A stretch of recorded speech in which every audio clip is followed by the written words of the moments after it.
With some simple lighting tweaks, you can make your videos look way better. I'm going to share with you some tips on how your YouTube videos can stand out with a cheap and simple lighting setup. Let's start with natural lighting.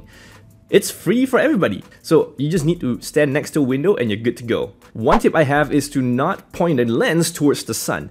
This will cause too much light coming in, too much glare, and that's going to cause your subject to look very dark. So point the other direction, change the angles, and you'll find that your shadows and your lighting will look way better. You can also use curtains to add a little bit of diffusion to your natural light. This will give softer shadows and light to your subject and it will look way nicer.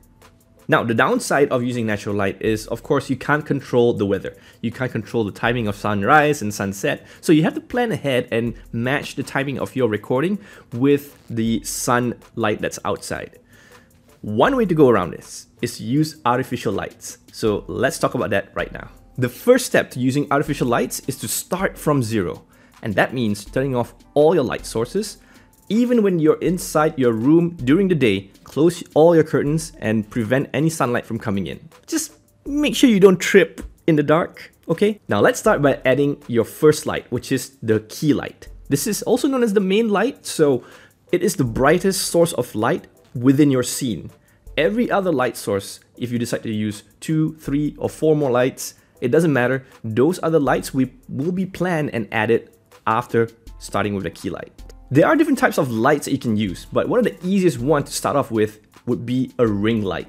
Ring lights will often give a flat and even look to your face, which you can find why a lot of beauty tutorials would use them, because then it's easier to see the overall face without any influence of shadows. There's also a halo-like effect on the subject's eyes, so depending on your preference, you may or may not like that look. But if that's the only light that you have and you want to have more control over your recording schedule, just use the ring light. It's still better than no light at all.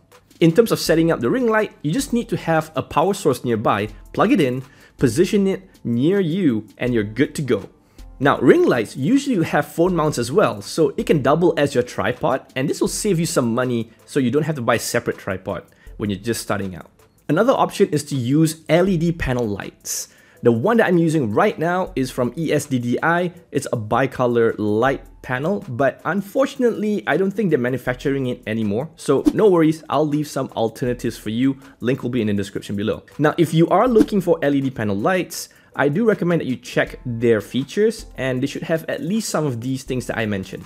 Number one, the ability to control brightness. Imagine if your light is too bright and you don't have any room to put the light further away, this will be very difficult for you. So adjusting the light brightness directly from the LED panel will be very helpful. The next feature that is pretty useful is having the bicolor option. What this means is that the LED panel should be able to change between warmer or cooler lighting colors. This will help you to match the different kind of mood or style that you want for your video, and also maybe match with the other light sources you have in your scene. Some of these lights might come with a stand, but if you don't have that option, you can always try the budget option by stacking books and boxes and turning it to a makeshift stand for your light. If you decide to use an LED panel light, in terms of positioning, there are several angles we can experiment with. The first one is to put the light directly in front of you. In this case, it's behind the camera and it's pointing towards my face. This will give a flat look and eliminate shadows, which is very similar to the ring light effect, except that it doesn't have that halo ring on your eyes. So again, this is preference. If you don't like those halo rings, you can use this. The next placement option is to have the light positioned 45 degrees away from you or the subject. Raise the light a little bit higher and pointing downwards. This will create a cinematic-like effect by introducing some shadows on one side of your face. If you have another LED panel light or any other light source, you can position that 45 degrees on the opposite side. This will counter the main key light and balance things out.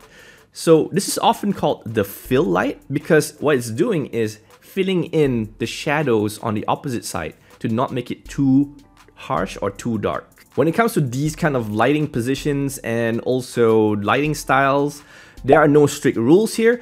There's only preferences. So do experiment with different angles and different positioning until you find the one that looks best for you. Okay, you have your light positioning in place. Now, one other thing that's often overlooked is the background. If you're in a big room and you only have one source of light, it's gonna have this very creepy looking cave-like effect because there's not enough light going to the background. Now, if you're going for that look and you don't care, then we're fine here. But if you want to eliminate this look, there are a few options for you to try out. The first option is to reposition your subject, in this case myself, and also the light closer towards a background. Alternatively, you could also have another light, or especially another LED light, pointing towards the background to shine it and not make it so dark. You can also try LED strips, which is a different thing than LED panel lights. These LED strips are super cheap and they can get super bright. You can control them using just a remote and change the colors to suit your style and your situation. You can also toggle different lighting settings to create different effects, like a pulsating light or disco light effect, if that's something that you want. Oh, by the way, don't worry if you get lost in all the gear that I mentioned in this video. I've compiled a list for all the video gears I've mentioned and more. Link for that in the description below.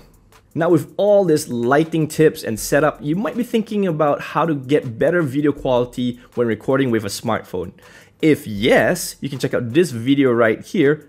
If not, you can check out this one right here. I have other awesome videos too.